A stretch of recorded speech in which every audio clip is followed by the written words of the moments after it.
अस्सलाम वालेकुम, मुझे कैसे हैं सब लोग? होप सो सब ठीक होंगे। आज हम फर्स्ट ईयर के physics according to new syllabus chapter 5 का टॉपिक देखेंगे, क्वेश्चन ऑफ कंटिन्यूटी। मुझे इंपॉर्टेंट लॉन्ग क्वेश्चन है, काफ़ी दफ़ा ये बोर्ड में पूछा भी गया है।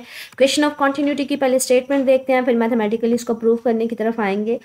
कहते हैं the product of cross section area of the pipe and the fluid speed at any point along the pipe is constant. कि अगर किसी पाइप में से जो है फ्लूइड फ्लो कर रहा है तो उस पाइप का जो क्रॉस सेक्शनल एरिया है उसका प्रोडक्ट और जो उसकी स्पीड का प्रोडक्ट है वो हमेशा कांस्टेंट रहता है। कि फॉर एग्जांपल अगर किसी एक पाइप में से हमारे पास फ्लूइड फ्लो कर रहा है तो इसका जो क्रॉस सेक्शन एरिया होगा और जिस स्पीड के साथ इसमें से फ्लूइड जाएगा वो हमेशा कांस्टेंट रहेगा।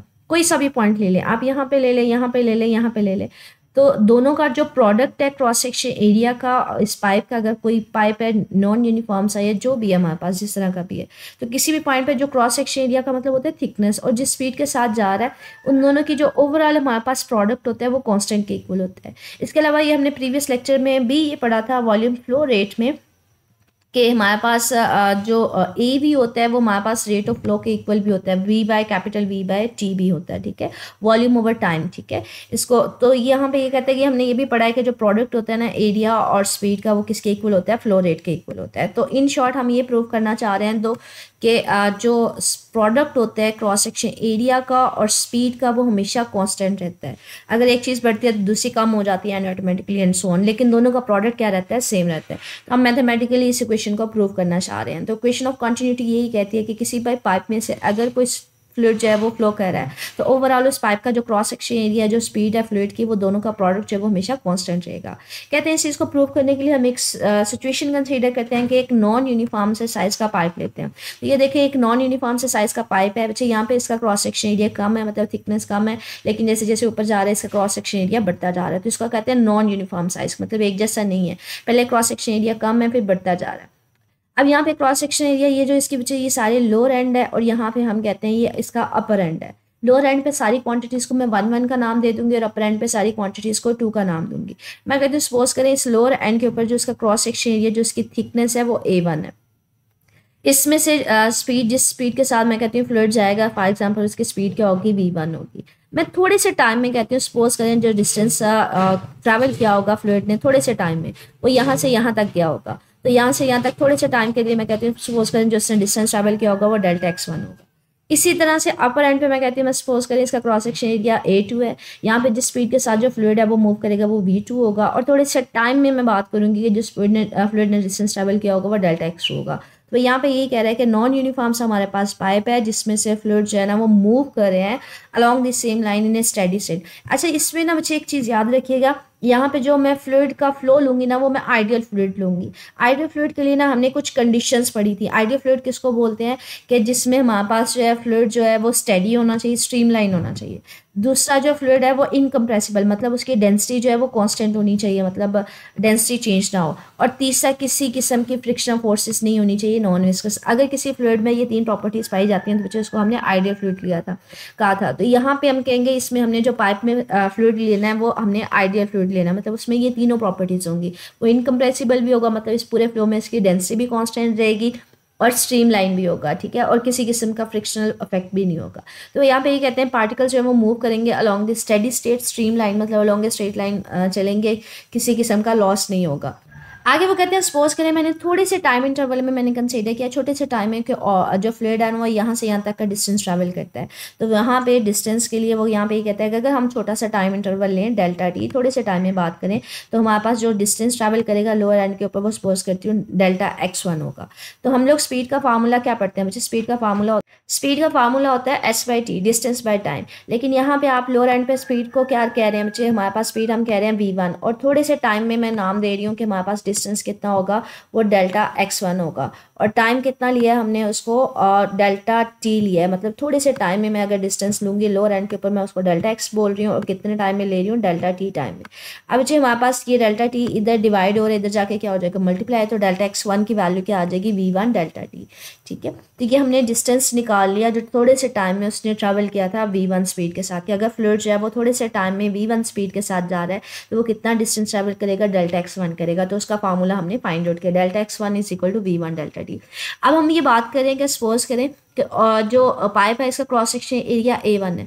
वॉल्यूम याद रखिएगा बच्चे, कहीं पे भी जो वॉल्यूम होता है ना, वो अगर 3 साइड्स को हम मल्टीप्लाई कर देते हैं वो वॉल्यूम आ जाता है। वॉल्यूम को बच्चे कैपिटल V से लिखा जाता है। वॉल्यूम कब होता है? जब आप लेंथ को विड्थ के साथ और हाइट के साथ जो है मल्टीप्लाई कर देते हैं, तो वहां पे हमारे पास क्या आ जाता है? वॉल्यूम। तो अगर 3 साइड्स को मल्टीप्लाई करते हैं वॉल्यूम, और क्रॉस सेक्शन क्या होता है बच्चे? 2 साइड्स होती हैं। अगर 2 साइड्स को मैं तीसरी उसकी लेंथ के साथ मल्टीप्लाई कर दूं, तो वो मेरे पास उसकी क्या आ जाएगी? उसकी मेरे पास वॉल्यूम आ जाएगा। मतलब 2 साइड्स को आपने किसके साथ मल्टीप्लाई कर दिया? तीसरी साइड के साथ। तो क्रॉस सेक्शन एरिया का फॉर एग्जांपल वो इसकी थिकनेस की बात कर रहा है, विड्थ की बात कर रहा है, हाइट की। तो अगर ये 2 साइड्स को मैं उसकी लेंथ के साथ मल्टीप्लाई कर दूं, तो ये ओवरऑल हमें क्या दे देगा? वॉल्यूम दे देगा लोअर एंड के ऊपर। तो यहाँ पे ये कह रहा है कि हमारे पास अगर सपोज करें A1 हमारे पास क्रॉस सेक्शन एरिया है। क्रॉस सेक्शन एरिया का मतलब है 2 साइड्स हैं उसकी लोअर एंड के ऊपर। अगर मैंने वॉल्यूम ऑब्टेन करना है, तो मैं इसको क्या करूँगी? उसकी लेंथ के साथ मल्टीप्लाई कर दूंगी। वॉल्यूम क्या होगा हमारे पास? A1 delta x1। Delta x1 की तो अभी आपने वैल्यू निकाली थी, तो डेल्टा x1 की वैल्यू डाल दें, v1 डेल्टा t आ जाएगा। ठीक है, अब हम लोगों ने ना फार्मूला पढ़ते हैं, हमने डेंसिटी फाइंड आउट करनी है। हम लोग फार्मूला क्या पढ़ते हैं? डेंसिटी का। मोस्ट कॉमनली हम लोग डेंसिटी का फार्मूला पढ़ते हैं बच्चे डेंसिटी को रो से रिप्रेजेंट किया जाता है। Rho is equal to mass per unit volume पढ़ते हैं। ठीक है, मास पर यूनिट वॉल्यूम। अब आपने क्या कंसीडर करना है? मैंने तो यहाँ पे फाइंड आउट करना है, मैंने वॉल्यूम नहीं लेना, मुझे मास लेना है।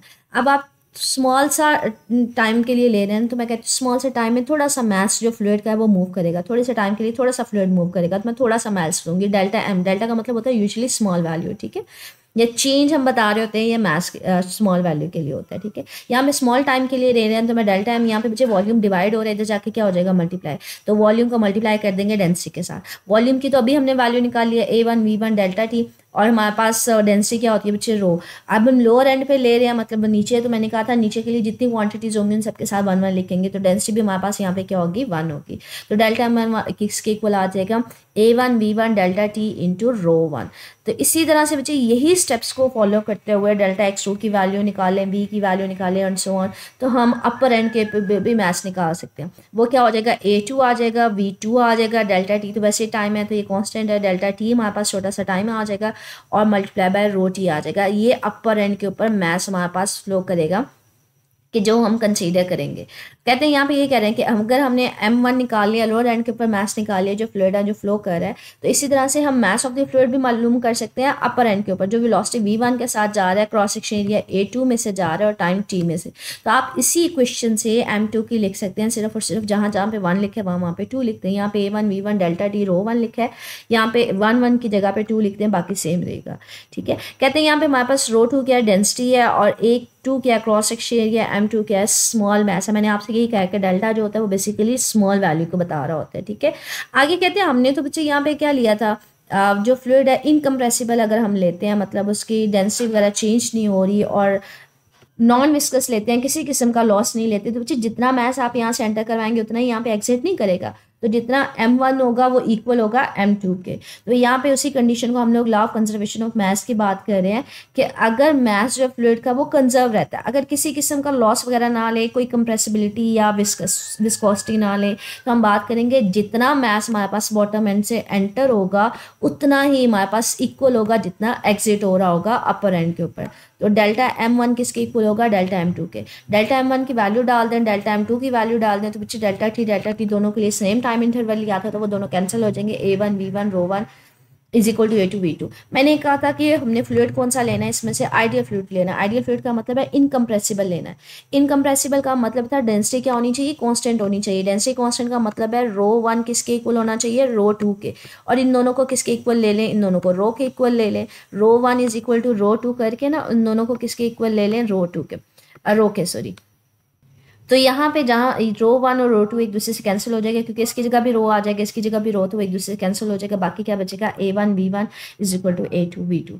कि जितना प्रोडक्ट हमारे पास दोनों का यहाँ पे होगा लोअर एंड पे A1 V1, वही हमारे पास इक्वल होगा अपर एंड के ऊपर। तो दोनों का इनिशियल और फाइनल प्रोडक्ट सेम रहेगा। ठीक है, initial product final product same रहने का मतलब क्या है? हमारे पास दोनों का प्रोडक्ट चेंज नहीं होगा। चाहे आप क्रॉस सेक्शन एरिया आपने बढ़ाया, नीचे कम था ऊपर ज़्यादा था, लेकिन ओवरऑल प्रोडक्ट दोनों का क्या रहता है? सेम रहता है।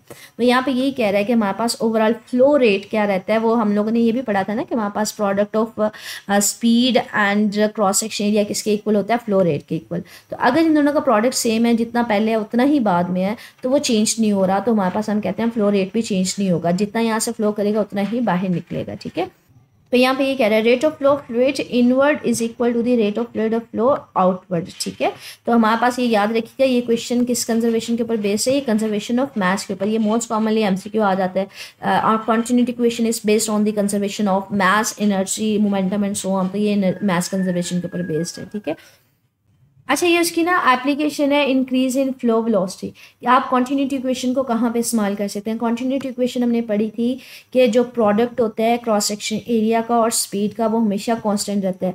अगर जितना पहले होगा उतना ही बाद में होगा। अगर क्रॉस सेक्शन एरिया बढ़ा देंगे तो स्पीड कम हो जाएगी एंड सो ऑन। ठीक है, तो यहाँ पे यही कह रहा है कि हमारे पास इस way increase the flow speed of the water in a rubber pipe by squeezing it, then we squeeze the rubber pipe by decreasing the cross section area through which. अगर हम लोगों ने स्पीड बढ़ानी है फ्लूइड के, तो हम क्या करते हैं, क्रॉस सेक्शन एरिया को कम कर देते हैं।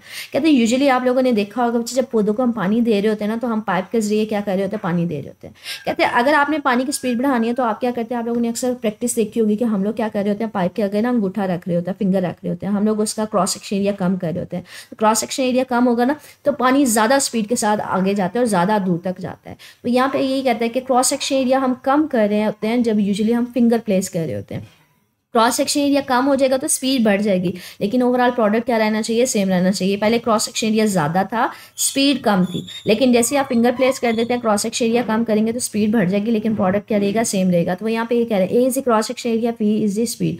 अगर क्रॉस सेक्शन एरिया कम करें तो स्पीड ऑफ द वाटर क्या होनी चाहिए, इंक्रीज होनी चाहिए। ठीक है, so squeezing the rubber pipe increase the flow of speed. तो जितना आप स्क्वीज करेंगे, उसके आगे फिंगर रखेंगे या उसको बंद करेंगे, जितना क्रॉस सेक्शन या कम होगा स्पीड उतनी ही ज़्यादा हो जाएगी। तो ये इसकी कह लें इंक्रीज इन फ्लो स्पीड है। क्रॉस सेक्शन एरिया कम करेंगे तो स्पीड ऑटोमेटिकली क्या बढ़ जाएगी। तो इसकी एग्जांपल जो है, ये जो आप पौधों को पानी देते हैं पाइप के जरिए, रबर पाइप के जरिए, बेसिकली वो इसकी एग्जांपल है जब आप उसको स्क्वीज कर रहे होते हैं या फिंगर प्लेस कर रहे होते हैं। ठीक है, तो ये आज का टॉपिक इंपॉर्टेंट है, जिसमें से मैंने ये शॉर्ट क्वेश्चन बन सकता है कि क्रॉस सेक्शन एरिया और स्पीड के दरमियान रिलेशन क्या है, इन्वर्स है। अगर क्रॉस सेक्शन एरिया हम बढ़ाएंगे तो स्पीड हमारे पास कम हो जाएगी, अगर क्रॉस सेक्शन एरिया हम कम करते हैं, स्क्वीज कर देते हैं पाइप को, तो स्पीड बढ़ जाती है। उसके अलावा एमसीक्यू मैंने आपको मोस्ट कॉमनली बताया कि इसमें ये आ जाता है कि कॉन्टिन्यूटी इक्वेशन किस कंजर्वेशन लॉ के ऊपर बेस्ड है, बच्चे ये कंजर्वेशन ऑफ मास के ऊपर बेस्ड है। ओवरऑल ये लॉन्ग क्वेश्चन है कॉन्टिन्यूटी इक्वेशन का। ये देखिए, ये आपके पास है state and derive equation of continuity. तो पहले जो आपके पास ब्लू बॉक्स में स्टेटमेंट है, उसकी डेफिनेशन है वो लिखेंगे, फिर उसकी डेरिवेशन लिखेंगे। ठीक है, तो ये लॉन्ग क्वेश्चन है जो आ भी जाता है बोर्ड में अक्सर। ये आगे हमारे पास क्वेश्चन है 5.5 शॉर्ट क्वेश्चन है, how is the flow rate and is related to the cross section area of speed and speed of the fluid. ये आज का हमने पढ़ा था कि जो स्पीड और क्रॉस सेक्शन एरिया का जो प्रोडक्ट होता है बच्चे, वो इक्वल होता है, फ्लो रेट के इक्वल होता है। ये इससे प्रीवियस टॉपिक भी था, लेकिन आज वाले में भी हमने पढ़ा है कि वो उन दोनों का प्रोडक्ट होता है फ्लो रेट के इक्वल होता है। ठीक है, ये आज का टॉपिक था। इसमें से स्टिल बच्चे कुछ पूछ रहा हूँ, मेरे से कमेंट सेक्शन में पूछ लीजिएगा। ओके, अल्लाह हाफिज़।